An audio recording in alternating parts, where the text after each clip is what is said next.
Je voulais partager une réflexion qui m'est venue.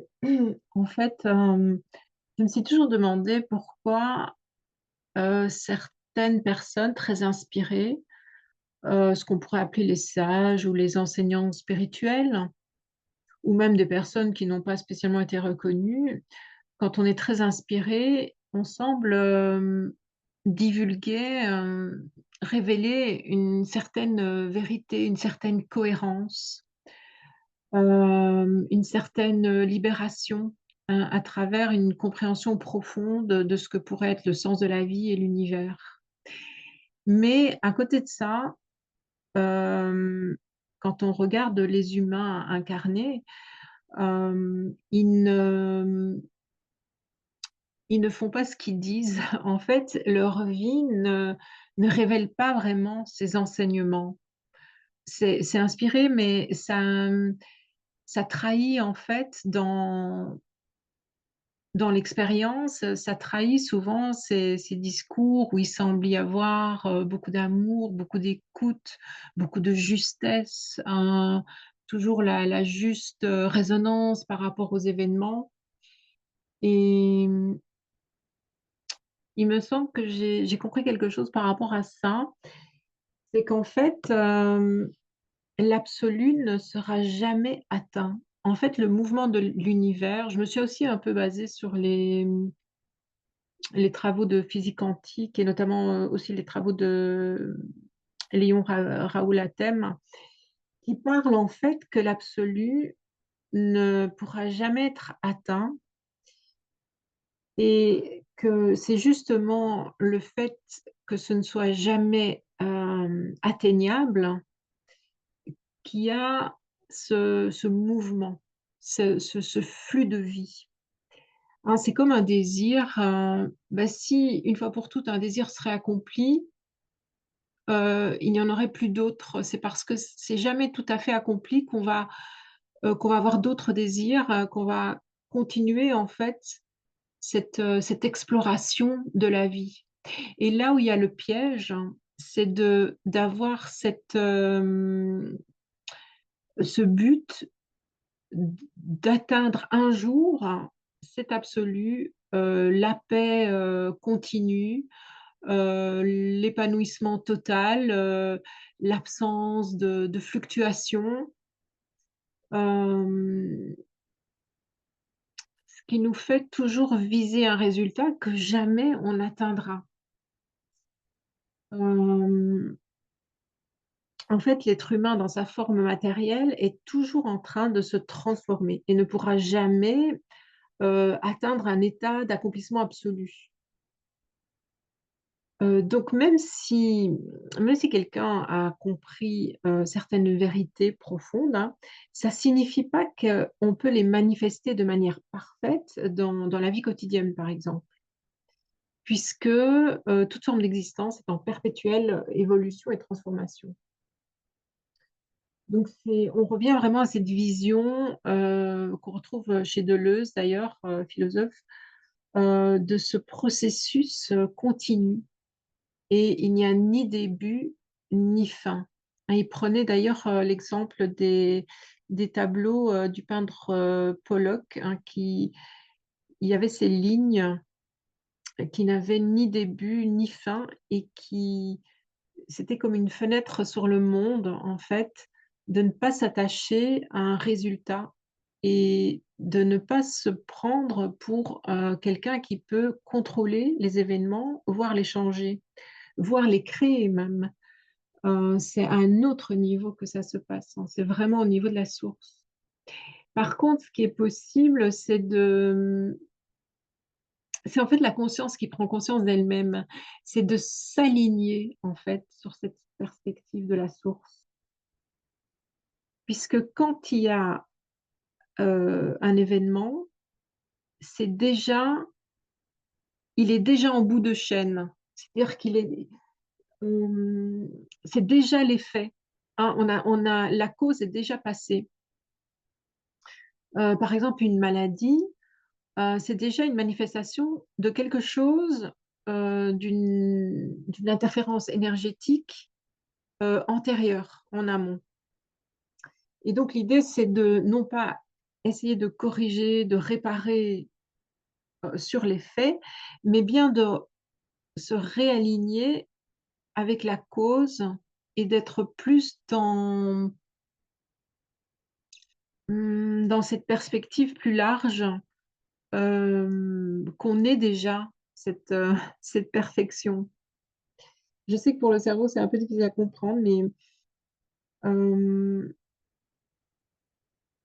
ça peut vraiment apporter une forme de relâchement, de lâcher le but, de lâcher qu'un jour, on atteindra quelque chose de figé, de résolu définitivement, puisque la vie révèle ce perpétuel mouvement.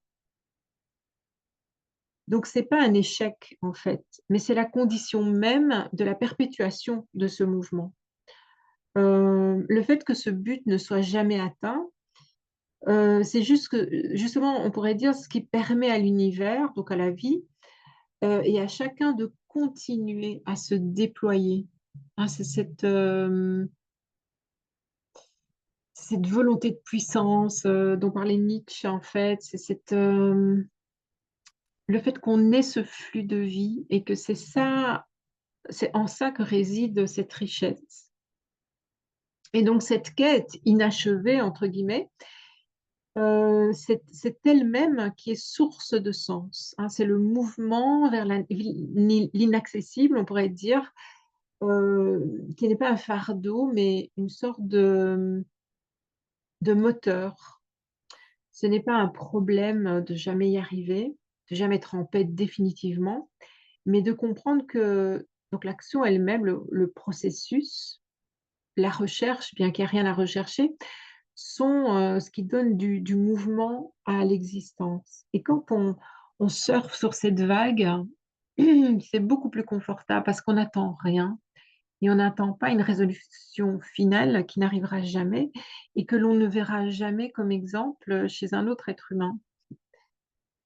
Euh,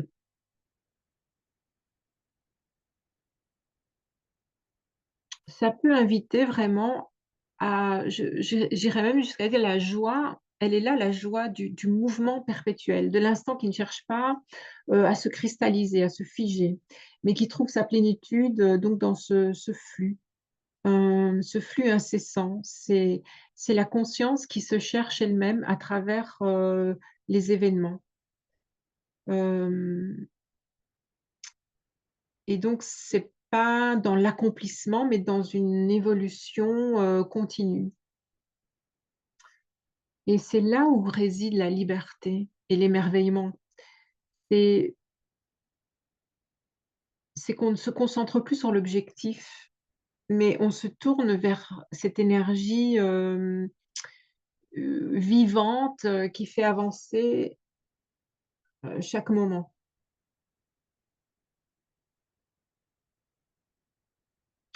Et du coup, je me disais aussi, euh, donc je vous avais déjà parlé qu'on n'était pas vraiment des personnes en ce sens, mais on est plutôt justement ce flux euh, perpétuel. Et du coup, je me suis dit, mais tiens, par exemple, par rapport à nos blessures du passé, nos mémoires douloureuses, nos traumas, on pourrait dire, qu'est-ce qu'il en est? Puisque déjà, pour la physique quantique, il n'y a pas cette notion de temps et d'espace, c'est simplement une perception. Et donc, déjà, tout se passe en même temps. Ce sont des résonances, en fait, énergétiques. Et je me disais que l'illusion du but final ou de la quête perpétuelle, euh, puisque quand on veut résoudre une blessure du passé, le but étant de se sentir bien, c'est-à-dire de enfin être tranquille, enfin avoir cette paix intérieure définitive, entre guillemets. Et donc, pour moi, chercher à résoudre les blessures du passé, voire à les libérer, ça n'a aucun sens puisque déjà, ce n'est pas vraiment un événement dans le sens d'un déroulement ou de quelque chose de figé, mais une manifestation temporaire dans notre conscience qui semble avoir créé une séparation entre ce que nous sommes et ce que nous voudrions être, c'est-à-dire être en paix, guéri, accompli.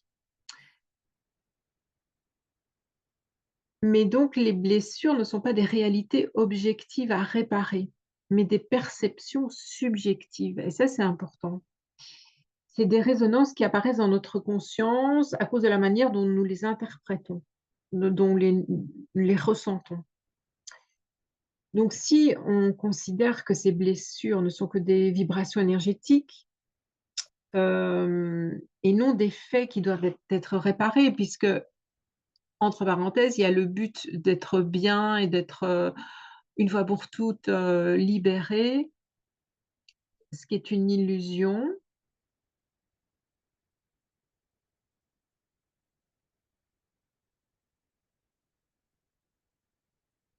Je dirais que, du coup, la libération des blessures ne se fait pas nécessairement en cherchant à guérir une ancienne souffrance ou atteindre une forme de paix éternelle, mais en abandonnant l'idée qu'il faille absolument guérir ou arriver à quelque chose. Accepter que la paix, ne soit pas un état fixe, mais une vibration continue. Ce qui revient à accepter l'impermanence et comprendre que notre, quête, en fait, pour guérir est une illusion, née d'un désir de stabilité figée. C'est ça qu'il faut comprendre, en fait, il y a ce mouvement qui est là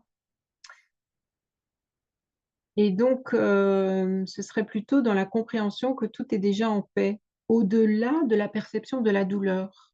Vous voyez la différence? Au lieu d'aller rechercher la blessure pour la réparer, la s'en libérer, la transmuter même, c'est accepter que la paix est un mouvement constant et que tout est déjà en paix.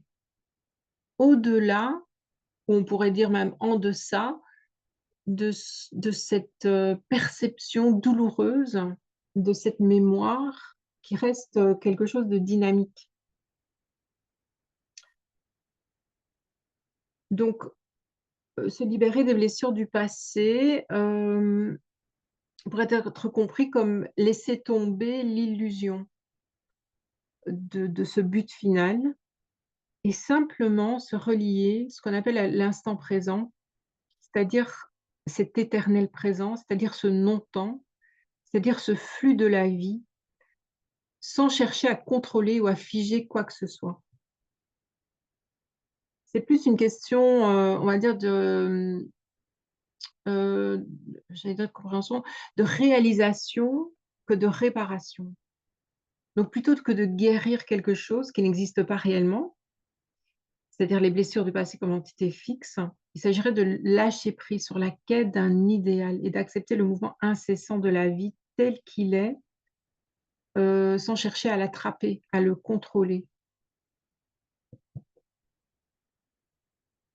Et pour moi, cette réalisation, ça m'aide beaucoup parce qu'en même temps, il restait toujours un peu ce paradoxe de ce qui est, hem, mmh, de ce qui est enseigné, spirituellement, sur le sens de la vie et en même temps, dans nos vies, on voit très bien qu'il y a toutes ces fluctuations, il y a toutes ces émotions, hein, qui sont à nouveau, c'est, ce mouvement, ce flux d'énergie, hein, en mouvement qui est exprimé par la conscience et quand on perçoit l'émotion, elle est déjà passée. C'est-à-dire que quand on la perçoit, hem, elle est déjà, la cause, c'est l'effet en fait d'une cause heu, qui fait partie d'un alignement énergétique antérieur. Voilà et donc tout est un jeu de perception, tout est une construction, perceptive, on pourrait dire, et du coup, c'est moins personnel aussi. Il y a moins d'objectivité, de déterminisme. On se sent moins impuissant, moins esclave. Mmh.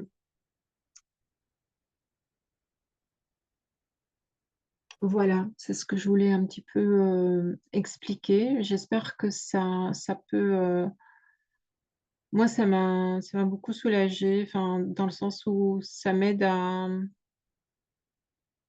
me réaligner justement sur cette source infinie qu'on est, sur ce mouvement de vie, en lâchant un petit peu, cette recherche, effrénée, d'être un jour, libéré de tout, l'être presque parfait, hein, on pourrait dire. Merci de m'avoir écoutée.